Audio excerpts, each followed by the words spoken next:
Hi, my name is Heather, and I'd like to turn this into the Knits and Things podcast. I have a blog of the same name out on WordPress.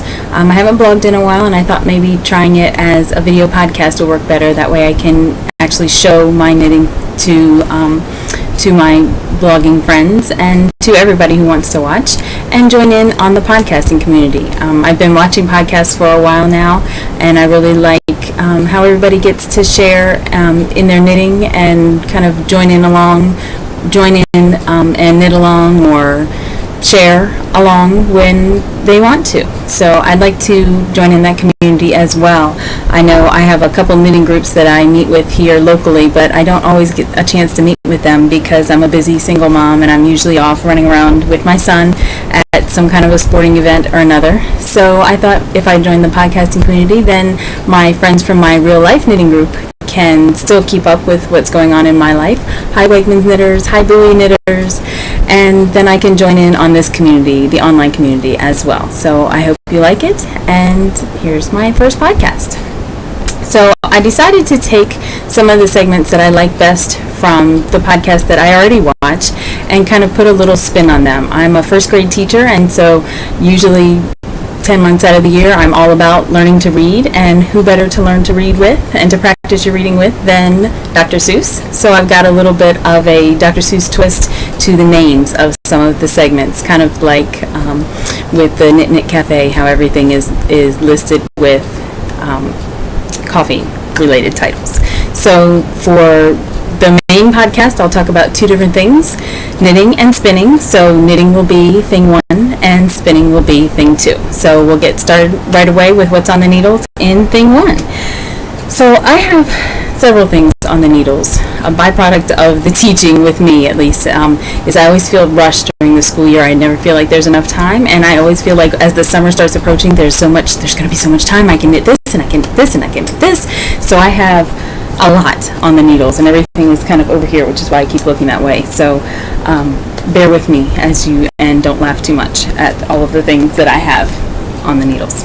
So the first thing I'll talk about, and this is something that I'm probably not going to work too much on. I've kind of slowed down on it just a little bit because I know I'm not going to get to wear it right away because it's warmer, and it's a full-length cardigan out of heavier DK weight yarn, so I know I'm not going to knit on it too much. So this one is the Water's Edge cardigan from the Coastal Knits collection by Hannah Fettig. There's the picture from the pattern. So it's I guess half sleeve. It's got a little bit of a peplum to it. Open cardigan, just one little closure at the top. And I really like the style. And so I chose to knit this out of some Madeline Tosh DK.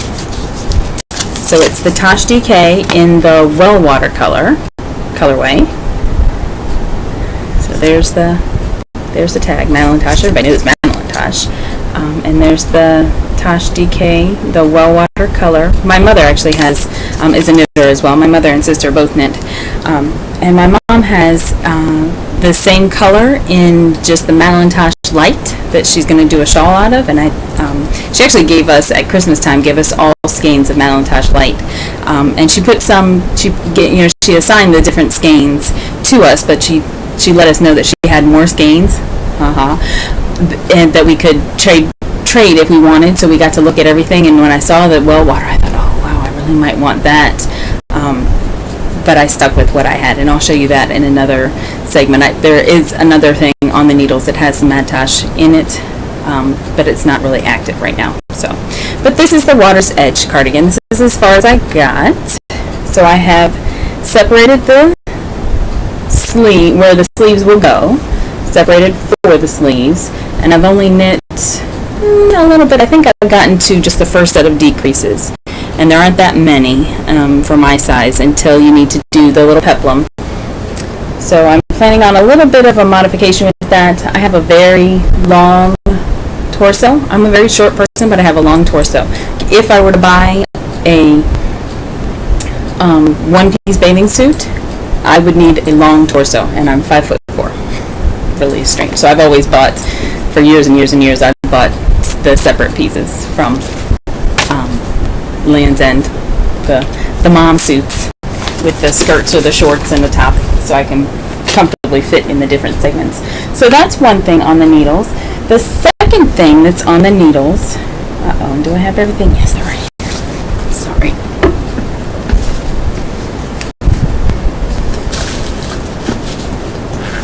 No, you know what? I don't think I have the pattern for this one. The second thing on the needles is a Norgon pattern, and it's a sweater it's actually like a summer top called Pucker, and I'll show you just the schematic. Hopefully you can see. So it's kind of an A-line top, and just underneath the neckline there is going to be a series of gathers, hence the name Pucker. And I am knitting this out of Plymouth Yarns Grass, which is actually a pretty funny name if you think about it. It's actually 65% cotton and 35%, guess what, hemp. So it's called Grass. I think that's really funny. So this is just a very lightweight yarn. It's not the yarn that was called for in the pattern. So I'm really watching. Again, I have a long torso, so I think it's working out in the long run, but I have stitch gauge, but I don't have row gauge. So I'm getting more, I get the length in the garment a lot quicker than need be. There was one point where I was supposed to do decreases up to a certain point and then continue knitting until I had X amount of inches, and once I had stopped my decreases, I was done with my inches already, even though I should probably have needed to knit a little bit longer. So the back is done. Here's the back, and you can see it's very flowy, very drapey. It's going to be a nice summer weight top, and it is a little bit large. It's meant to kind of skim and not cling, which is good, especially in the summertime. And it's a little bit sheer. I can see the computer through it, but I don't know that you'll see much as I'm wearing it. So I'm hoping I won't have to wear anything underneath it for the summer, but then I'll have the option to wear something underneath it in the fall. So this is all there is to it. There's the back, and you can actually see a little teeny bit of a sleeve. It's just got a little bit of a cap sleeve to it. So that's the back. I've started on the front. The front is very simple. You just knit for the front until you have the length that you need. Oh, and I stopped in the middle of a row. You just knit until you have the length that you need.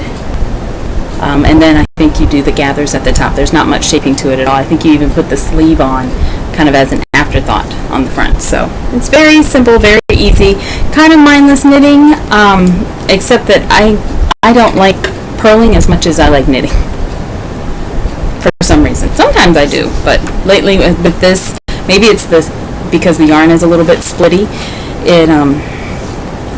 it's a little bit of a drudge when I have the just plain knit rows. So I don't really like to take it somewhere where I can't pay a little bit of attention to it at least, because if you split that yarn, then your stitch, it's going to be a mess, and you take a chance of possibly having a hole. There's a couple spots. I think I've pulled them all to the back now, but there were a couple spots that I did it on the front where I missed the stitch, and I have just a loop kind of hanging out because the yarn, as you can see, the yarn is very, very splitty. It's just those it looks like 3 plies of kind of the cotton, and it's not very solid at all. So it's a little, you have to kind of pay attention to it. It's not really something to just take when you want to just knit. I did want something, however, that you can just knit. My son and I are going to family camp. And I'm sure I'll talk about this more later. I'm not going to talk about it too much for this first episode, but my son is 11, and when he was 8, he came down with type 1 diabetes. He was diagnosed with type 1 diabetes. And so every year since then, he's gone to a camp called Lions Camp Merrick out in Nanjemoy, Maryland, I think. It's southern Maryland. We're so far southern Maryland that it's the campsite is on the water, and on the other side of the water is Virginia. That's how southern Maryland we are. But we go to, there's two versions of the camp. There's a family camp just before the season starts, and then there's a couple weeks of camping sessions where it's just the kids, so that the kids, even with diabetes, can go away excuse me, and spend time at a sleepaway camp, which a lot of times a kid with type 1 diabetes wouldn't necessarily be allowed to be there, or the parents might not feel comfortable with them being there because they take special care even at night. So next week, over July 4th actually, he and I both will be going to family camp, where the parents go and kind of get support from the other parents, and the kids go and kind of get their introduction to camp. It's really intended for new kids that are new to diabetes or to the camp, for them to get accustomed to it and acclimated to it. But he loves to go anyway. He loves camp. Last year was the first year that he went on his own. We've always done family camp, like I said, every year. Last year was the first year he got to go on his own, and he feels like such a big kid, and he talks about it all the time now. So anyway, I wanted something that was just knitting that I could take with me. So I cast on my folded pullover. Actually, I think the pattern is just on my iPad, so I might try and pull it up here with a couple swipes as we're talking. So this is my folded. I'm doing it out of, and this is how far I've gotten. And I'll show you the knitting close up, and I'll explain why I have that little purl ridge there when I'm done talking. But I'm doing it out of Miss Bab's Tart. So here's a couple more skeins. I have 2 more skeins that I haven't wound up yet, because I thought it might take me a little while to get through all the fingering weight. So this is in the colorway Vlad's. I'm sure that means something somewhere, but I'm not up on that lingo, I guess. But it's fingering weight yarn. It's got 75% superwash merino, 15% nylon, and 10% tencel. So I have the feeling this is going to wear very well, which is what I'm looking for. I kind of have a seed planted in my mind somewhere that maybe the fingering weight sweaters will wear a little bit longer. I have a sweater. I think I just left it in the car because I took it to the movies earlier today. I have a sweater, the Whisper cardigan I did a couple years ago, in a sock weight yarn. I actually did it in some creatively dyed yarn, and I have no pills on that sweater, and it's a couple years old. So I'm wondering if the fingering weight, or maybe it's the sock yarn, that helps it to hold up better and resist the pilling that the other sweaters get. Because when we knit other sweaters, it's usually just in superwash merino or merino and cashmere, or 100% wool. And those sweaters always pill. So I'm wondering if there's a correlation between the weight of the yarn. But possibly because the other was sock yarn, I'll be willing to bet there was nylon in it. So it might be the nylon addition too. So here's the folded. And I'll just show you the picture. I think it's a pretty popular sweater. So there's folded. It's a very simple 3/4 sleeves. Again, A-line shape. It's got a couple gathers at the top. The neck is very interesting on this one. It's got kind of a scooped neck to it. And so it kind of makes like a little panel across the top once you're done with the straight knitting. I think those are the only pictures there are to show. Oh, that picture you might be able to see with the shadows. You might be able to see those a little more and see the gathers. Maybe? No? Maybe not. Okay, so that's folded. And I have to knit for my size. I think I have to knit for like the next 5 inches. I just knit. So I figured that was something good to take with me to camp when the parents are sitting around, or when we're sitting around, or when it's at nighttime and I'm waiting to get sleepy enough to go to sleep on the uncomfortable camp bed. I figure I can just take that and knit it. Now I said I was going to explain why I have the garter ridge. So I'm making a little bit of a modification. Instead of a ribbing down at the bottom, I want to do a folded hem, because there's only a couple rows that you have to do that they asked you to do for the pattern. There's only a couple rows that you have to do for the ribbing. And I'm thinking that part, that little bit, is going to still fold up. I think what they're going for, what the pattern is going for, is I think they're trying to avoid the stockinette curl, but I'm wondering if that little bit of ribbing is going to be enough to avoid it with a very long, lightweight sweater like that. So I think a hemmed edge is going to be a little bit heavier, so I'm modifying it. I'm trying it that way. And it might fold up still, but in my mind, I think that little bit of ribbing is going to fold up as well. So if it folds up, and it probably was going to do it anyway. In my mind, anyway. Hopefully I'm not wrong, but I'll let you know how it goes. So that is on the needles. That's my folded. I also have 2 socks. I've got 1 sock. I'm in a traveling sock group with the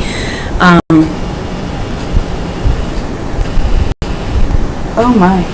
Oh, I heard something go off behind me, and I've got, wow. The National Weather Service is giving me an emergency alert because there's flash flood warnings.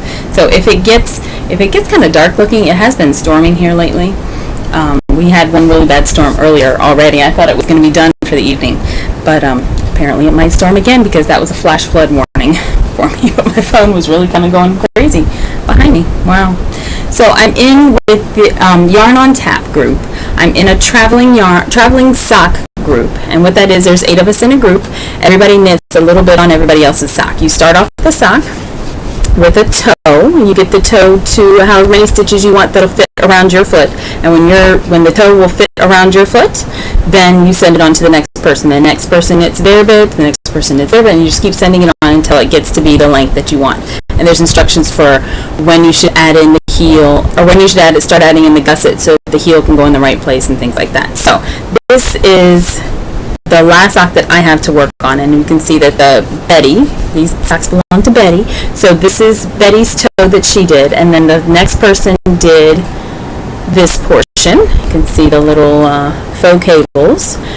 Then it went on to the light blue person, and then it went on to this person with the purple and green and blue. Then you can see this looks like a very small section from here to here, but really it's not too small because the person that did this section also turned the heel. So you can see that the gusset and the heel are thrown in there as well. And then it went on to the next person. And then it went on to me. I have already done, this one is finished. This is the zigzag, wavy zigzag, I think it's called, from the Socks a la carte book. I did a couple of the socks from patterns that you can choose in there, where you just grab the pattern and add it to the sock that you're knitting. So if you can see the little stockinette zigzags on the reverse stockinette background, I really think it's fun. And it's very easy because it's a set of 8 stitches each time, so it's very easy to get down the rhythm of how it's going to go. You increase to a certain point, and then you decrease to a certain point, you increase to a certain point. It's really fun. So I'm almost done. You can see here's my second one. I'm almost done. I have one more row until I finish the set on the pattern anyway, and then I think I did just 4 more stitches so that you would get so that the zigzag would go one way and then it would come back the other way, so it wouldn't just be a zig and a zag and done. So it goes zig, zag, half a zig. So those are fun, and my socks are already done. And you know what? I had them out earlier to take a picture of them, but it's so warm right now, I don't even want socks on, so I put them away in my sock bin in my closet already. And then the other sock that I have is a sock just for me. I have wanted to do the skew sock for the longest time, and I've seen several podcasters doing skew lately, and I also got hooked on the self-striping yarns. So I grabbed and you can tell I'm in the middle of a row, so my needle is hanging out of the ball. This is Lollipop Yarns. It's the Love in the Afternoon colorway, which is very pretty, red and gray. It's just those 2 colors, and it's a pretty thick stripe of each when you do your sock. So there's the skew sock, where you can see where you only increase on one side of the toe. And this is a free pattern from Knitty, so I'm not giving anything at all away because it's already given away. So great stripes. And I think it's a good looking sock anyway, and I tried it on several times as I went. It's a little bit snug to get it on. It definitely fits differently than other socks, and I have a very pointy heel. I'm hoping that'll, when I block it, it'll go away, but I don't know. But I think it's a really neat looking sock, and I like that when you look down at the sock, or when someone sees the sock on your foot, that it's going to be, on the bias. I think that's really neat. So really neat sock, really great yarn. The yarn just feels really nice and squishy, but firm. But what really got me with these is the names. I love her names and I don't remember the name of the lady that does lollipop yarns, but her colorways names are the most hilarious part. Like, it's beautiful yarn anyway, and then the names just suck me right in, because I'm one that if the name of the yarn is a really cool color, is a really cool, interesting thing, I will buy it in a heartbeat. So this one, I don't remember the name of the red. I guess the red didn't stand out to me, but the gray is called Grope Me Gray. Like, grope. Hilarious. So I had to buy that when I saw it. And that was the first one I knit up. I have actually got a couple of those, and I got another brand of self-striping yarn in a swap, but that was the first one that I cast on. So yeah, names really get me. I actually was in a swap just recently and was looking for Bugga for my swap partner. Or was I looking for it for my friend Kelly? I can't remember, but I ended up buying an extra skein of yarn because there was a colorway called VW Bug. And it's just hilarious. I drive a bug, a beetle. Actually, a fairly new beetle driver. I got one in 2012. I traded in a car that I had just bought 2 years before, which is not like me at all. I usually keep cars forever, but the new 2012 Beetle is just so cute. So, and I always wanted to drive a bug, so I bought it. It's really cute. So, which then led to the purchase of the skein of yarn, just because it was cool, just because I liked it. So I also have, those are all the things that are on the needles. The last thing that I want to talk about that's on the needles that is actually not cooperating. So I'm going to have a knitting attacks type segment, and when I do my knitting attacks, it's going to be called Gertrude McFly. And Gertrude McFly, if you remember the Dr. Seuss story, was a poor little bird who wanted to fit in, and she wanted to be like another bird that had these fancy tail feathers. So what she tried to make herself have fancy tail feathers did not work. So I figured that was appropriate for knitting that did not work. So the first thing, probably the only thing I'll talk about, because I'm already at 20 minutes, is my Dahlia cardigan. So I have another cardigan in this bag. The Dahlia cardigan was from fall 2011 Interweave Knits, and it's a cardigan that has, I don't want to give too much away here, a cardigan that has a big lacy panel across the back, and I think I'm moving too much for you to see it. Hopefully it's coming out clear, but you can see the big lace panel across the back, and once you're done with the lace panel across the back, then you pick up and knit, and the rest of it's just stockinette stitch. It's all smooth stockinette for the arms and a big drapey front. So after that, there's like no shaping at all. You just pick up and knit. So I started this, and I'm knitting this out of Elizabeth Levold silky wool. And there's a couple things that went wrong. The first thing that went wrong was my circular cast on. I tried the Judy's Magic Loop. I actually tried the cast on that was in the magazine, and it seemed a little bit different. I can't remember exactly how, but it was different than the Judy's Magic cast on. So I looked up on YouTube again how to do Judy's Magic cast on, and as you can see, it's not even at all. The silky wool yarn is a little bit sticky, grabby, where it doesn't flow, which is funny because it's silky wool, but things don't slide. The stitches don't slide along each other like you would expect, like maybe with like a sock yarn or a merino type wool. So the center was way off, and then I'm on the second chart for the lace panel in the center, and I've gotten to row 6 about 5 times. I get to row 6, I tink back. I get to row 6, I tink back. I get to row 3, something's wrong, I fudge a stitch. Then I get to row 6, and everything's okay until I get to row 6. And something just keeps going wrong. So I'm thinking that at the end of the first chart, something was off, because why else would I keep getting the same problems each time? I also could probably check the errata on Ravelry first, but a lot of times I find that interweave patterns don't always have errata listed on Ravelry. I bet they would maybe on their own website, because they list things in later editions of the magazine as well. So I need to check for errata. But I think I'm just going to start again anyway. This is not that much knitting. But again, I had started that when school was almost out and I was getting ready for all my knitting time, all the things I was going to be able to knit because it was summertime. And it didn't work. So I put it down once I kept making those mistakes, and I realized that I still had papers to grade and grades to put in the computer to publish for report cards. I put it down and said I'd come back to it over the summer. So that's my plan. So that's my knitting attacks for this time. Now I want to talk about things that I'm stalking, things that I want to knit. And I'm going to title that section, Oh, the Things You Can Think, because I can think of tons of things that I would like to knit. So these are the things that I'm thinking.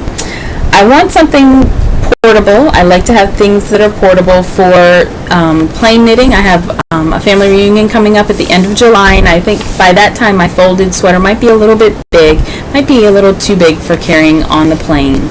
But I don't know. It is fingering weight yarn. So, but the other thing that I've been thinking about is doing some blanket squares with my leftover sock yarn.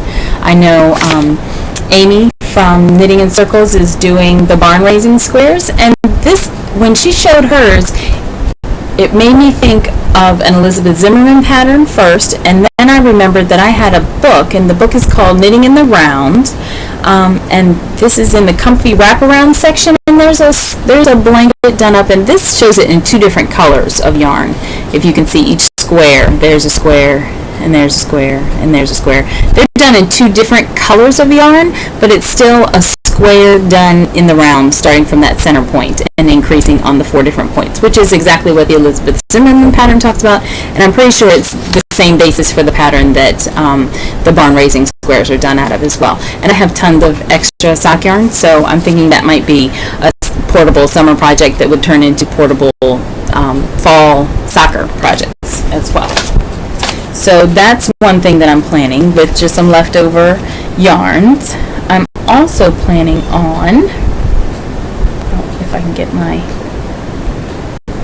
there we go. I'm also planning on,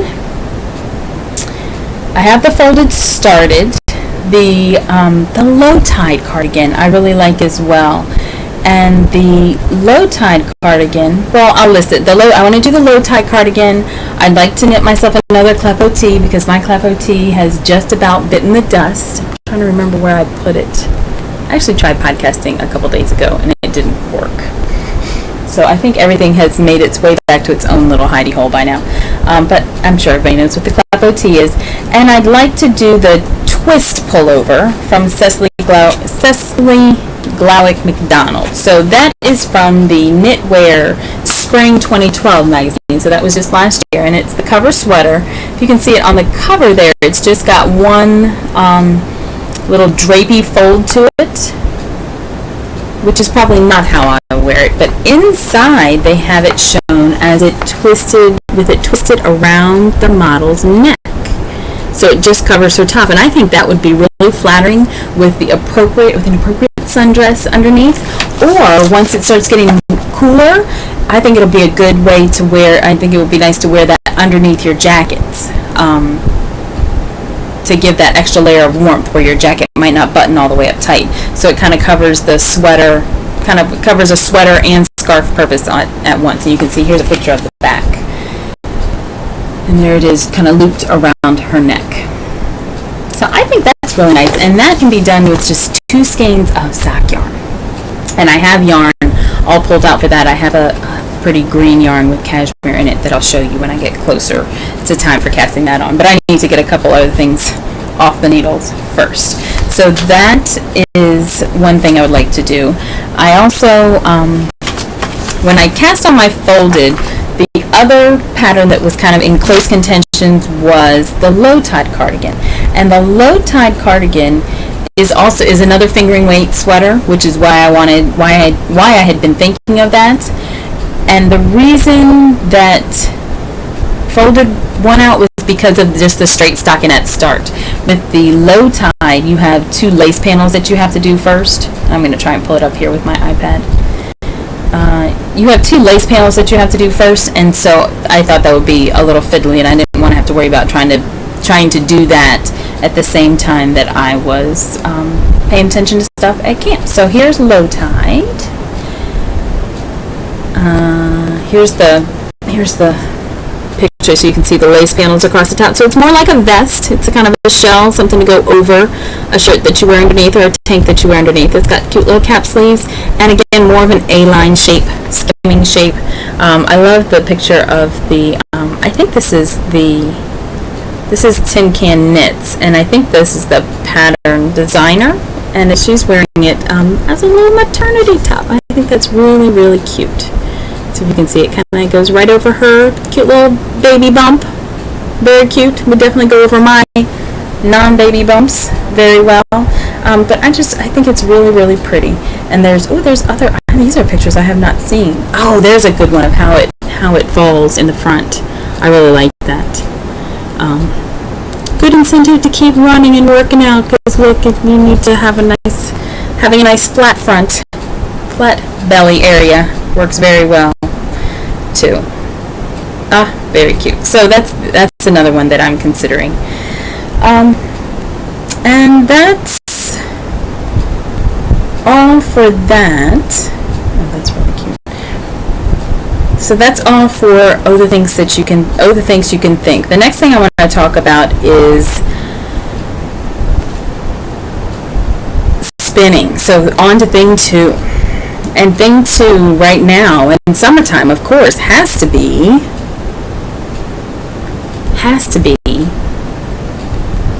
Tour de Fleece. And so I want to show you what I'm knitting for, or what I'm spinning, what I'm planning on doing for Tour de Fleece. Oh, you know what? Do I have that on my... Yes, spinning right there. So I haven't really been spinning much at all lately. The last thing I spun was...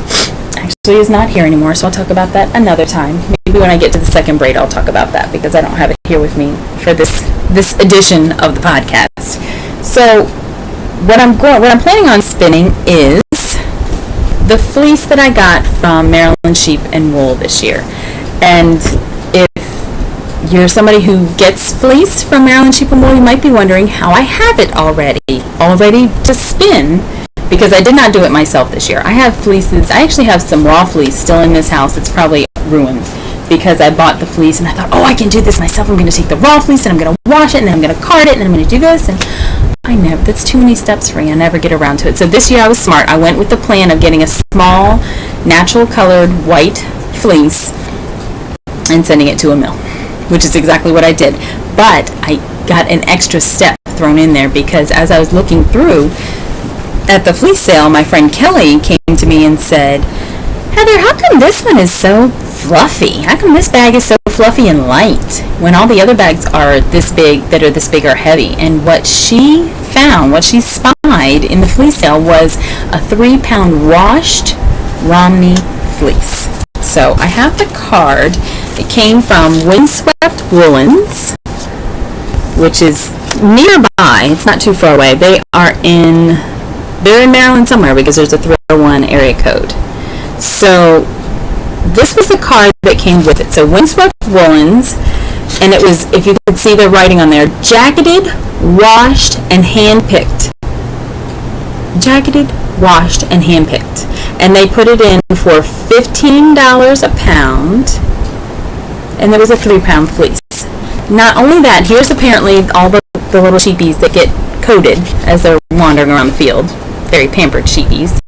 But there's also a picture inside of the sheep that the fleece came from, and her name apparently was Jemima. I wonder if I can read upside down while I show you Jemima. So there's Jemima, and it says this fleece comes from Jemima, who is a Romney cross. Jemima is a gentle sheep who always seeks to please. Maybe I can't read upside down. Here, you look at Jemima upside down while I read. She is friendly with the other sheep in the flock and stands on her own when she's with them. If the flock needs to move, Jemima is likely to be the leader. Jemima can often be seen watching with curiosity when things are going on in the barn or pasture. So I thought that was really cute that came with it. So I kept, when I turned the fleece into the mill, and I'll talk about them in a minute, I kept just a little bit. So this is what the fleece looked like when it was in the bag. I just pulled this little bit out. So you can see it had been washed, and they had picked through and gotten rid of the nasty bits. So you can see there's, uneven spots, and there's the curls that are famous to Romneys. And it's very, it's nice. It's good wool. It's very nice. And this was the receipt for the fiber mill. I dropped it off. I live in Maryland, and there's a new mill. Actually, they've been around for about 2 years. Singleton Fiber Mill. So Singleton Fiber Processing. Oh, I'm not going to go. I don't want to show all that. That's my whole address and everything. So Singleton Fiber Processing charged me. So the fleece cost me $45 because it was a 3-pound fleece. The fiber mill, all they had to do was turn it into roving for me. So the fiber mill charged me $21.50 to turn it into roving, which they did in less than a month, because they called me in May, and she was really funny. Mary is one of the owners, and she's the one that called me, and she said, your fleece is done, and I'm wondering how it's done already. And she's thinking, I hope I didn't go out of order on this one. But they turned all 3 pounds into their roving rolls, is what I call them. So I have 5 of these to spin, and this is very nice and light and fluffy. And these are the rolls you can actually, you're supposed to be able to pull from the center, but if you can see with this one, there's not much sticking out there. So I feel like when I pull from the center, I feel like I'm going to pull it apart and have it break in places where I didn't necessarily need it to break. So I actually have one that started over here because I've been sampling, and I peeled it off from around like this, and I'm going around this way so that it doesn't break unless I want it to. Maybe that's cheating, but that's the way I'm doing it. So I have 5 of these to make up the 3 pounds, and I did a little bit of sampling. Here was this was just a small roll that was in there as well, and I sampled a bit from there, so I'll probably use that up again. And I did 2 different little mini skeins. There's one, the other one's down here somewhere. There we go, and there's 2. So what I did, the first thing I did was spun just to kind of get used to the fiber and used to the preparation, because I've never spun with their fiber before. I had bought some. I had a blue roll that looks just like that, but I just never got around to spinning it because I haven't been spinning much. So I was getting used to the fiber, getting used to the preparation, and I just did a fairly decent single ply that I Andean plied. So Andean plying gives you a 2-ply, where you ply the beginning of the strand with the end of the strand.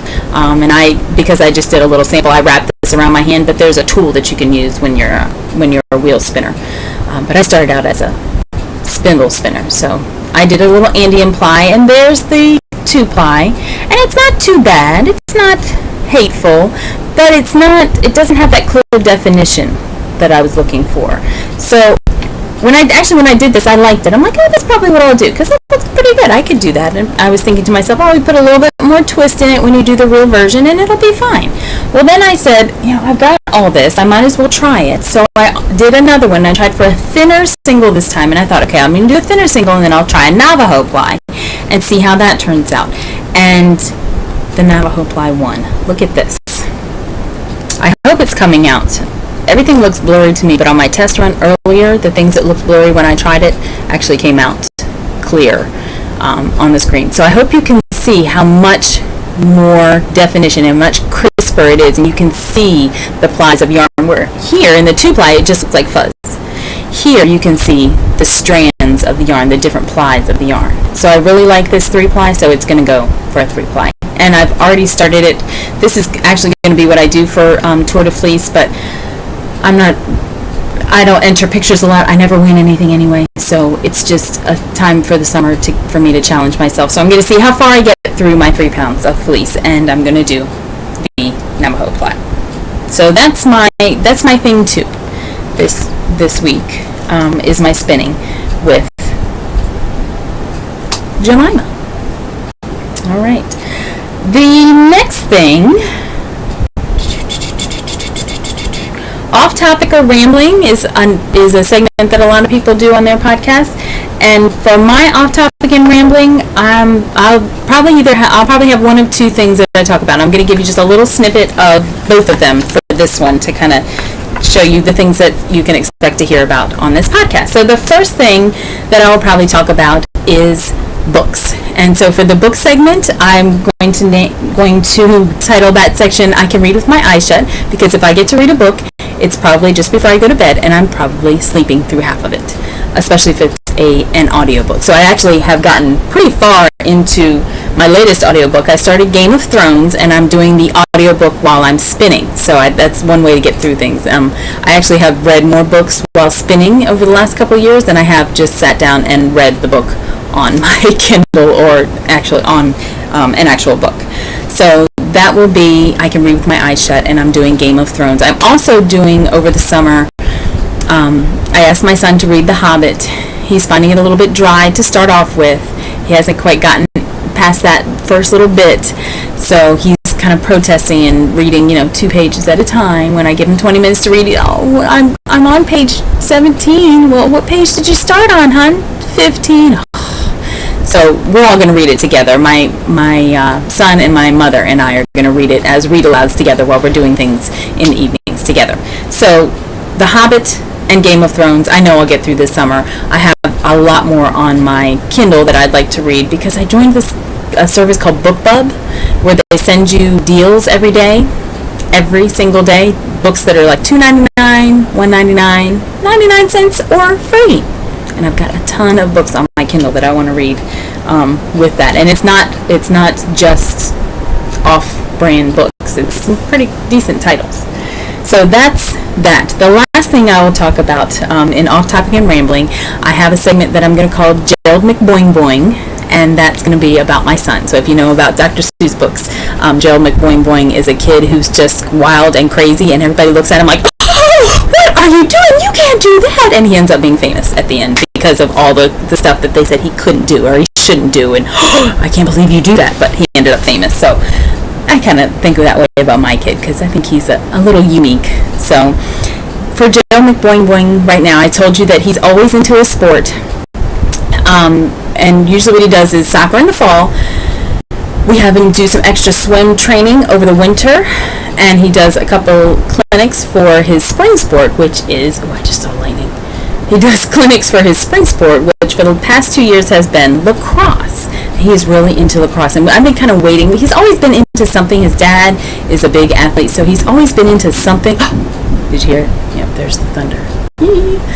He's always been into something because his dad's a big athlete and keeps him active and stuff, but he's never, until he did lacrosse, he never found a sport that he was never involved in a sport where he talked about it nonstop afterwards. He talks about lacrosse all the time. So his latest thing, and let me find the picture, his latest thing is on his iPad. He searched and found, he looked up lacrosse videos and lacrosse this and lacrosse that, and he came across this man who customizes lacrosse heads. So it's the head part, the top, the net part, what holds the net on the lacrosse stick. And so what we've done, this is Zachary's craftiness. What we did, our first task for the summer was dyeing or customizing his lacrosse head. He actually played Defender this year. He started out the first year, he played midi, and he did Defender a couple times, and they had him as Defender the entire season this year because he's a pretty big guy, and he does what the coaches say, and he stays right there with the goalie, and he does not let people pass. He's awesome. So as they move up in age, they can start using longer and longer poles. So his coach loaned him a long pole this season, and at the end of the season, he went to give it back to him, and the coach said, you go ahead and keep it. Use it for next year, too. So he was all excited. He's like, I can dye it now because the lacrosse stick that we bought him has a black head. You can't do much with that. But with the white head, you can dye it. So the first thing we did was we got black and yellow dyes from RIT. And so we dyed the whole head yellow first. And then we put hot glue. You can see the zebra striped hot glue gun. We put hot glue all over it. We just drizzled it all over me. Some places thicker, some places thinner.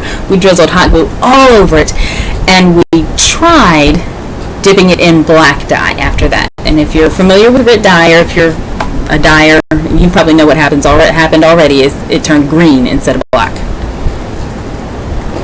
So what we did was we went and got the spray paint out instead. So then we went over, and we could tell just by taking it out. We didn't even have to touch the glue. We could tell just by taking it out of the dye that it turned green. As soon as it hit the air again, it went green. So we didn't take any of the glue off. We just went and got black spray paint. So then he sprayed the head black. And this is what's been sitting kind of behind me. So if you've been wondering what's been sitting behind my shoulder, it was his lacrosse stick. So he spray painted the whole thing black, and actually in a couple places you'll be able to see the green because there was something that got covered up somehow. I don't know how that didn't work. Okay, so we spray painted everything black so that he got the colors. What he was going for was the Maryland colors, the colors in the Maryland flag: red, black, and yellow. Red, black, and yellow? Yes, red, black, yellow, and white are in the Maryland flag. And his team does a lot of stuff with the University of Maryland. So the team is called PG Pride, and it's got a little flag on their little emblem.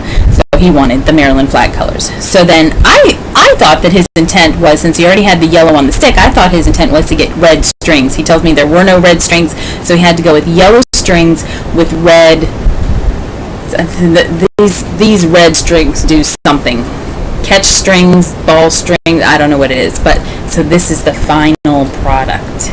This is his custom lacrosse head, and he's very proud of it. You can see the zebra striping with the black and yellow, and it's really cool. And so he had this netting he and his dad were going to try and do, and they couldn't get it to line up right, so they actually took it to a lacrosse company nearby and had them string it. And it was really funny because he wanted it done by the time he went to a camp this summer that was just after school started, and he didn't have it for the first couple days. So when he took it the last 2 days, he said all his buddies wanted to use it. They were using my stick and I didn't like it. I'm like, well, you didn't like it? Did you tell them you could use it? Yeah, but I didn't like it. I'm like, but you know what, honey? They just wanted to try it because it looked cool, and I do think it looks very, very cool. So he's really impressed. I'm really impressed. So, and I was just happy. The day we went to the craft store for him to pick out dyes and find a hot glue gun, that was the best day of my life. Because my kid wanted to go to craft store with me. It was awesome. Awesome, awesome, awesome. And that was me bumping the computer. But it looks very dark now too. So I hope everything's good. So I think that's all that I have to go through. I'm looking at my notes, making sure I got everything. I talked about my upcoming knits. I talked about things that I'm planning on knitting. I talked about my spinning. I talked about Zach.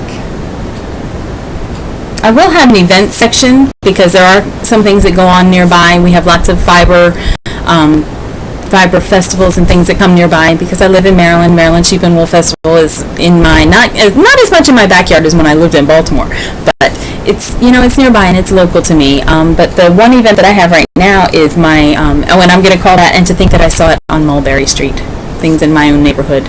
Yay! So my local yarn shop, Clover Hill Yarn Shop, which is still really, again, they were more local to me when I lived in Baltimore, but they're changing shops. They're not really changing location because they're going to be in the same strip mall. They're just moving next door to where they were. So they're going to have a new space, and it's going to be all new and fancy. And today is their moving day. So I'm very anxious to see what their store looks like when they open back up. Acquisitions is the last thing. Although I don't know.